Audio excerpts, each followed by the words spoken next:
Olá, haters! No capítulo 2 do nosso seminário, vamos falar sobre a teoria burocrática ou teoria da burocracia. A teoria da burocracia surgiu na década de 1940 e o criador da sociologia burocrática foi o alemão Max Weber, que viveu de 1864 a 1920. Lá na década de 40, nem a abordagem clássica da administração e tampouco a abordagem humanística do conhecimento eram suficientes para que todas as organizações se tornassem eficientes, razão pela qual alguns pesquisadores encontraram nas obras de Max Weber elementos para integrar uma nova teoria. A teoria da burocracia é considerado o terceiro pilar da teoria tradicional da organização em conjunto com o Taylorismo ou Escola de Administração Científica e também com os estudos de Fayol. A palavra burocracia vem do francês bureau, que significa escritório, e do grego kratos, que significa poder ou regra. Weber se preocupou em fazer uma distinção entre poder e autoridade. Segundo ele, o poder infere a obediência pela força ou a ameaça de força que induz os indivíduos a aderir às normas. Por outro lado, a autoridade legítima implica que os indivíduos consentem que a autoridade seja exercida sobre eles pelos seus superiores. Weber continua identificando três tipos de autoridades legítimas, sendo elas autoridade tradicional, que é quando os subordinados consideram que as ordens dos superiores são justificadas porque sempre foi assim que as coisas foram feitas. O governo patriarcal do pai de família representa o tipo mais puro de autoridade tradicional. O poder tradicional não é racional, pode ser transmitido por herança e é conservador. A autoridade carismática. Essa autoridade é adquirida por aquelas pessoas que conquistaram respeito e confiança de seus seguidores. Esse tipo de autoridade é exercido por alguém fora do comum e possui habilidades desejáveis e grande poder de persuasão. Uma autoridade baseada na devoção afetiva e pessoal e na explosão emocional dos seguidores para com essa pessoa que possui o carisma mencionado. A legitimação da autoridade carismática vem das características pessoais carismáticas do líder e da devoção e êxtase que ele consegue impor aos seus seguidores. Autoridade racional deriva da configuração de uma organização e da posição que a pessoa ocupa. A autoridade está no cargo e não na pessoa que a exerce. A autoridade legal racional é exercida dentro das regras e procedimentos estabelecidos em uma organização.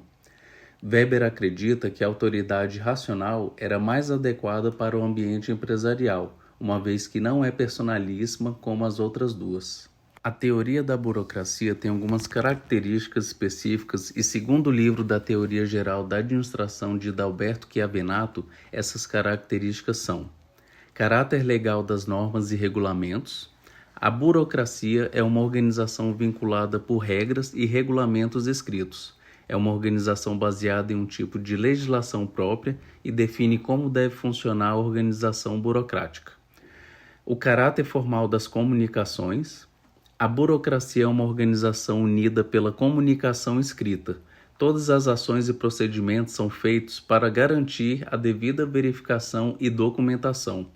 A interpretação inequívoca das comunicações também é assegurada e a burocracia utiliza rotinas e formatos para facilitar as comunicações e assegurar o seu cumprimento.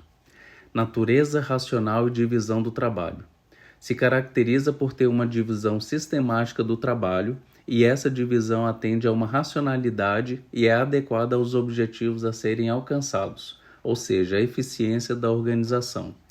Há uma divisão sistemática do trabalho, da lei e do poder, nas quais se estabelecem as atribuições de cada participante, o meio pelos quais são implementados e as normas e condições necessárias. Temos um outro que é a impessoalidade nos relacionamentos. Essa distribuição de atividades é feita de forma impessoal em termos de cargos e funções. O poder de comando da pessoa é impessoal e derivado do cargo que ocupa. A A obediência do subordinado ao superior é impessoal e se deve ao cargo que ocupa. A burocracia precisa garantir a sua continuidade no tempo. Pessoas vêm e vão, mas os cargos e funções permanecem. Hierarquia de autoridade. A burocracia é uma organização que estabelece os cargos de acordo com o princípio da hierarquia. Uma posição inferior deve estar sob o controle e supervisão de uma posição superior. Nenhuma posição é deixada sem controle ou supervisão. Hierarquia é ordem e subordinação. Rotina e procedimentos padronizados. A burocracia é uma organização que estabelece as regras e padrões técnicos para o desempenho do cargo. Quem ocupa um cargo não pode fazer o que quer. As regras e normas técnicas regulam a conduta do ocupante do cargo, cujas atividades devem ser realizadas de acordo com as rotinas e procedimentos estabelecidos pelas regras e normas técnicas. A estrutura da burocracia é projetada de acordo com os princípios racionais.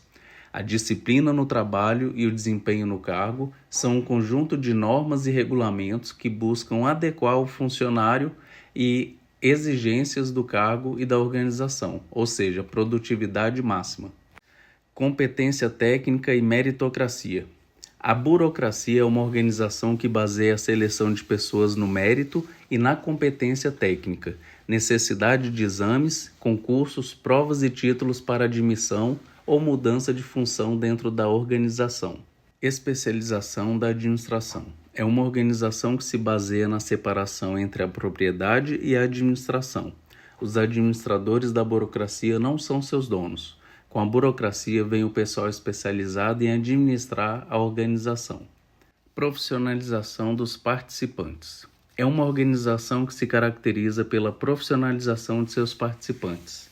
Todo profissional da burocracia é um profissional especialista em algum cargo. Completa previsibilidade de funcionamento. A consequência desejada pela burocracia é a antecipação do comportamento de seus membros. Todos os funcionários devem se comportar de acordo com as regras e os regulamentos da organização para que ela alcance a máxima eficiência possível. Agora vamos ver as vantagens da teoria burocrática. Consistência. Porque os mesmos tipos de decisões devem ser tomados nas mesmas circunstâncias. Subordinação de novos funcionários aos mais antigos. Confiabilidade. Há também benefícios do ponto de vista das pessoas da organização, pois a hierarquia aqui é formalizada. O trabalho e as funções são divididos entre as pessoas de forma ordenada e elas são treinadas para se tornarem especialistas em suas áreas específicas, podendo fazer carreira na organização de acordo com seus méritos pessoais e suas competências técnicas. A especialização dos operadores e processos de trabalho. A ideia de padronizar o desempenho das funções, a noção de centralização das tomadas de decisão, a uniformidade de práticas institucionalizadas, a não duplicação de funções, a profissionalização da função administrativa como distanciamento da função dos acionistas e o mérito pelo talento das pessoas. Agora que nós conhecemos as vantagens, as principais críticas da teoria burocrática são as seguintes. A organização burocrática é influenciada por fatores comportamentais. A estruturação burocrática ocorre como consequência dos participantes da organização de acordo com as suas realizações. A forma burocrática tende a distrair os membros dos objetivos principais da organização. A delegação de autoridade e a manutenção da organização como sistema cooperativo adaptável. Dependendo do mecanismo burocrático, desenvolve a liderança e o controle autocrático, o que pode trazer dificuldades para a organização. A forma burocrática é mais adequada para atividades rotineiras onde a produtividade é o objetivo. Não é adequado para algumas organizações que se dirigem a outros tipos de objetivos, flexibilidade, criatividade e inovação. Além disso, o modelo de Weber era altamente mecanicista, tornando o processo um pouco dificultoso. Não possui meios para desenvolver conflitos de classes e entre grupos funcionais. As comunicações são bloqueadas devido à divisão hierárquica. Espero que tenham gostado do melhor trabalho de gestão de políticas públicas de todos os tempos da última semana. Obrigado, haters, e beijo do gordo. Até mais.